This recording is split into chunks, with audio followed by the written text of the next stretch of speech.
सारिका, आज ही जमीन किती महाग झाली ना. त्यावेळी जर पप्पांनी घेऊन ठेवली असती तर कसलं भारी झालं असतं ना.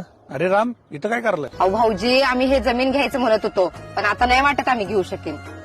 एकेकाळी हीच जमीन 25,000 रुपये गुंठ्याने मिळत होती आणि आता ह्याच जमीन जवळ 15 लाख रुपये गुंठा झालाय.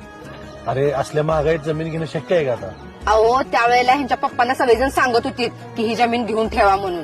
तेव्हा घेऊन ठेवली असती तर कसलं भारी झालं असतं माहितीये. मग आता काय की काय अडचण आहे? आता कसं शक्य आहे ते? अहो, घराचं खर्च, पोरांचं शिक्षण ह्यातनं होत नाही आता ते घेणं.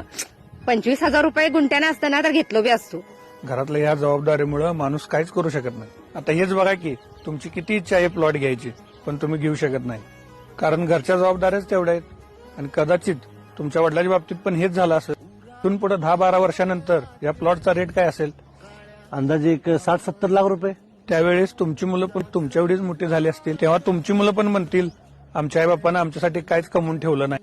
तेव्हा ती पण सांगतील एकेकाळी हा प्लॉट 20-25 लाखाला होता, तर ह्याची किंमत 50-60 लाख रुपये झाली. त्यावेळेला माझ्या आई वडिलांनी घेतलं असतं तर किती भारी झालं असतं. पण त्याला काय माहित त्यावेळी त्याच्या आई वडिलांवर किती जबाबदाऱ्या होत्या. त्यावेळेला तुमचा मुलगा पण हेच म्हणेल 20-25 लाखाला मिळले असते तर घेतले असते. प्रत्येक वेळेची एक वेगवेगळी जबाबदारी असते राम. त्यामुळे आपल्या आई बापाला दोष द्यायचं नसतं.